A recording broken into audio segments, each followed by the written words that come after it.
vagyok a Lóvasútnál. Ha valaki nem ismeri, mindenképp jöjjön ide, és mindjárt találkozunk Lilivel, és elbeszélgetek vele az értékeiről, küldetéséről, környezetvédelemről, pszichológiáról, meg még egy csomó izgalmas sztoriról. Nagy mosoly. Na hát, csak természetesen. Csapjunk is bele. Imádom az állatokat. Én gyerekként állatbiológus szerettem volna lenni, és hát vicces történet, mert egyébként a nagymamám beszélt le róla, mert azt mondta, hogy egyrészt, hogy nem lesz családom, mert nagyon sokat fogok utazni, a másik meg, hogy teheneknek a fenekébe fogok majd turkálni, és hogy ez nem olyan fán, mint ahogy én elképzelem, hogy delfinekkel úszkálok, meg parazátonyokon búvárkodom, meg oroszlánokat követek, úgyhogy én egyébként állatbiológus szerettem volna lenni. Utána gondolkoztam az állatorvosi szakmán, de ott meg rájöttem, hogy nem bírnék egy állatot így felvágni, vagy bármi ilyesmi, úgyhogy hát így lettem pszichológus.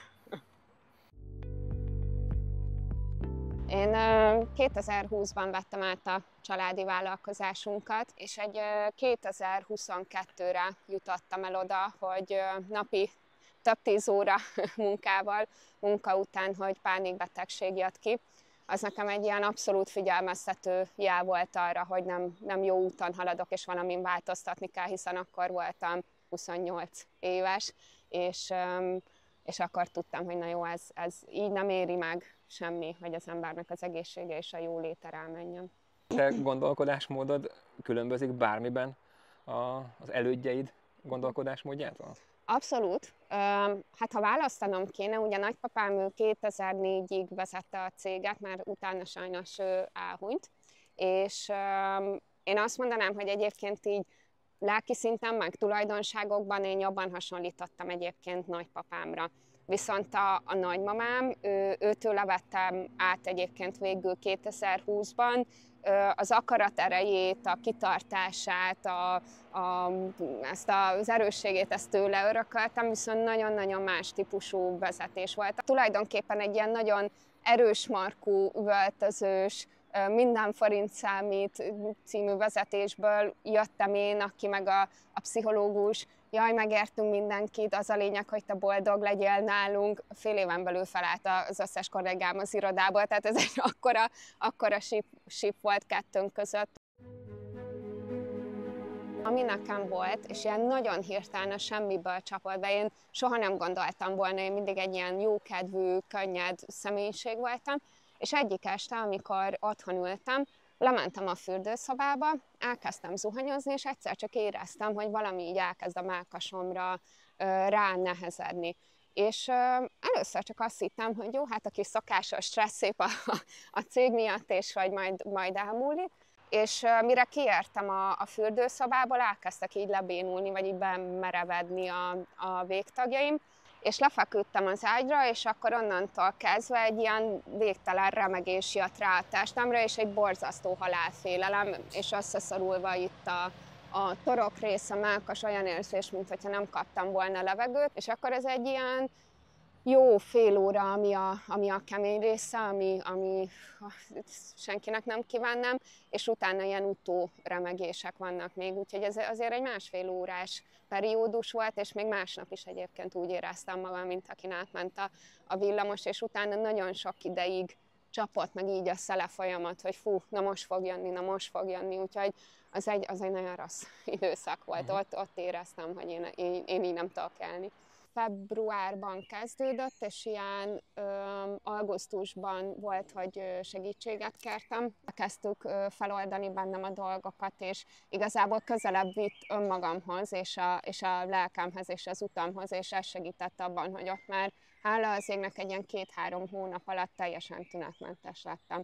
Mi volt a kiváltó ok? Egy olyan élethelyzetben voltam, ami számomra nem működött, azért erőltettem bele magam nagyon sok helyzetbe, hogy másoknak megfeleljek. Borzasztó bizonyítási vágyam volt mind a nagyszüleim, szüleim felé, a magánéletemben is olyan helyzetbe raktam magam, ami nem a szívem által választott út volt, és szerintem egyébként ez volt a gyökéroka hogy egyszerűen a testem így tudott csak ventilálni és kiadni magából ezeket a kényszerhelyzeteket, a rengeteg elnyomott érzelmet, feszültséget, a rengeteg munka általi stresszt, és nem figyeltem eléggé oda önmagamra, mindig minden fontosabb volt, mint sem az, hogy egyébként én valójában mire vágyom és mit szeretnék csinálni. És szerintem itt volt egy nagy shift, hogy elkezdtem önmagamra fókuszálni, és arra, hogy én mikor vagyok elégedett önmagammal, én mikor érzem magam a helyemen. Akkor kezdtem el igazából azon az úton elindulni, hogy tudom a céget is, meg a magánéletemet is úgy csinálni, hogy azonos legyen, és nekem jó legyen, és én megtaláljam benne önmagamat. És mi volt az a belső erő, ami miatt minden nap felkeltél, és azt mondtad, hogy na, az is tókját neki, én ezen változtatni fog. Az egyik az, hogy ugye ezt a pánikroham, ez egy olyan dolog, ami felemészti az embert, szóval, hogy ezzel együtt élni egyszerűen borzasztó nehéz. Tehát azt tudtam, hogy egyszerűen el kell jussak arra a pontra, hogy meggyógyuljak belőle. Ha a munkámat kérdezed és hivatásomat, én alapvetően nem vagyok egy mérnöki beállítottságú ember. Tök érdekes volt, hogy amikor átvettem a céget, akkor jött egy ilyen fél éven belül egy ilyen aha élmény, hogy oké, de hát basszus, én környezetvédelemmel foglalkozom, és akkor hogyan tudom abba az irányba terelni a céget, hogy tényleg ezen legyen a fókusz. És rájöttem azt, hogy nem véletlenül kerültem én ide, mert közben ez annyira a szívügyem, pont az állatok szeretete, a környezet szeretete, hogy megpróbálom abba az irányba elvinni, ami számomra önazonos, és amivel egyet tudok érteni. Ez lett nekem igazából a hivatásom vagy a célom, hogy itthon mutassuk meg, hogy igenis lehet ezt úgy is csinálni, hogy közben korrekt vagy, tényleg a környezetvédelemért dolgozol, és nem a profit az, ami hajt a mindennapok során. Úgyhogy most ezen tevékenykedünk. Az biztos, hogy rövid távon sokkal nehezebb, de hosszú távon meg úgy hiszem, hogy máshogy meg nincsen értelme, és nem is lehet másként csinálni. Nagyon nehéz a mai világban erre üzleti modellt építeni, amikor mindenki más dugdossa a borítékokat, és én végtelenül hiszek abban egyébként, hogy ez fordulni fog, és most mi is áttértünk a közösségépítésre és az érték alapú üzletre, és én tudom, hogy ez működni fog és menni fog. És mire vagy a legbüszkébb ezen az úton? Hú, ez egy jó kérdés. Egyébként arra vagyok a legbüszkébb, hogy annak ellenére, hogy mi nem mentünk bele abba az üzleti stratégiába, amit a többiek képviselnek, sikerült növekedni is a céggel, új irányokat nyitni, és hogy igenis el tudjuk vinni a környezetvédelmet egy jobb irányba. A másik meg arra vagyok nagyon büszke, hogy nem adtam fel soha, és most se adom fel. Bár nagyon sok kihívás volt, nem is a szakmámba helyezkedtem el, felmondtak az emberek, kinevetett a konkurencia, lenéztek, a céget nagyon nehéz volt a gazdasági helyzetből felállítani, a mai napig nehéz, de hogy mindig bennem volt ez a belső drive, erő, hogy menjek előre, és soha nem adom fel, és egyébként ezt valószínű pont nagymamámtól örököltem. Hogyan tervezed, hogy ezeket az értékeket implementálod a napi működésedbe, vagy akár a cégnek a működésébe? Én rájöttem, hogy szerintem nagyon sok ilyen értékű ember van, csak nagyon sokan nem mernek felszólalni, vagy úgy gondolják, hogy egymaguk kevesek ahhoz, hogy változtassanak. És engem abba az irányba vitt el egyébként az élet, hogy közösséget kell építeni. Mert ugye, ha már többen összeállunk, akkor sokkal erősebbek vagyunk, és változást tudunk hozni, és segíteni tudunk egymásnak, és meg tudjuk erősíteni egymást abban, hogy jó az az irány, ami felé haladunk. Hogy a mérnököket segíteni abban, hogy igenis tudunk a projekteken úgy dolgozni, hogy az értékteremtő legyen, és segítsük egymást ebben, és álljunk össze többen. Úgyhogy a jövőt én így képzelem el, hogy közösség, oktatások, egymás segítése, tudás, megosztás. Én abszolút ebben hiszek, hogy ez a jövő. Ugyanis pont az lenne ugye a cél, hogy olyan projekteket, akár mi magunk majd a jövőre nézve csináljunk olyan projekteket, ahol abszolút a beruházásoknál és a többi a környezetvédelmet és a fenntarthatóság legyen a fókusz, és szerintem, ha erre elegen vagyunk, akkor ez abszolút lehet egy reális cél, plusz én ugye környezetvédelmi mérnökökkel dolgozom együtt, tehát ez lesz a fő fókusz végig, hogy a környezetvédelem mentén hogyan tudunk minél több szakembert más területekről bevonni ilyen projektekbe, és valami értékteremtő és sokkal nagyobb csodát alkotni, mint ami jelen pillanatban van. Itt szerintem a megelőzés lenne egyébként, ebben egyetértek, a legfontosabb, hogy elő se forduljon az, hogy a környezetet bántjuk, vagy rongáljuk, de a másik oldala meg az, hogy mivel már rongáltuk, ezért muszáj helyreállítani területeket ahhoz, hogy utána azok újra visszatérhessenek, és most voltam egy eseményen, ahol azt a szót használták, hogy visszavadítani. És igen, így van, hogy ezt mondanám, hogy vissza tudjuk vadítani, és vissza tudjuk adni a környezetnek azt a területet, ami az övé, és neki jár. Mind a ketten közösséget építünk, és beszélgetéseink során rájöttünk, hogy ez a két közösség egy elég erős metszetpontban találkozik egymással.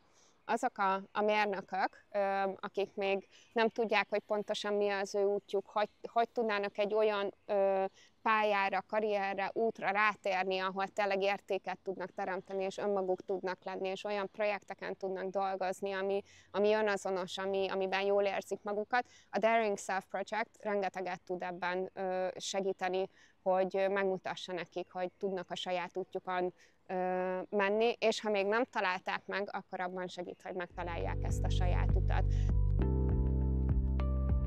Említettem ugye korábban itt a pánikbetegség kapcsán, hogy szerintem nagyon-nagyon fontos az, hogy az ember belülről és önmagával kezdjen, és jöjjön rá arra, hogy neki mi a hivatása, mi a célja, mi az az irány, ami az ő útja, és szerintem ennélkül gyakorlatilag csak kapálózunk, ideig, óráig el tudunk jutni, de vagy nem leszünk elégedettek, vagy ki fogunk égni, vagy bármilyen betegség jön, és én azért mennék el egyébként, hogy sokkal előbb rátérhessek erre az útra, hogy azzal foglalkozom, ami az utam, és amit szeretek csinálni, és megtaláljam önmagamat ebben az egész kavalkádban.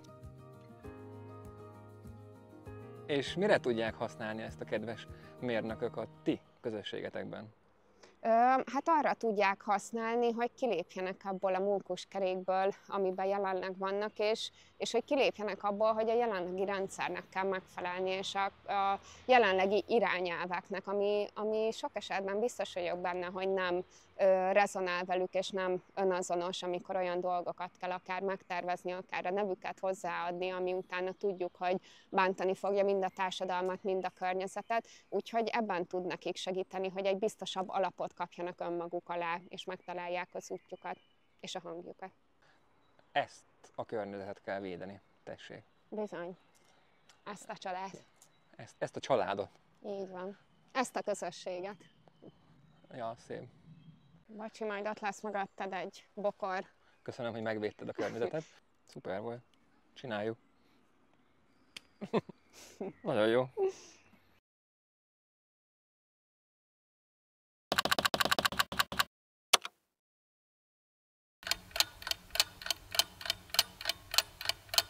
Itt egy fa. Na.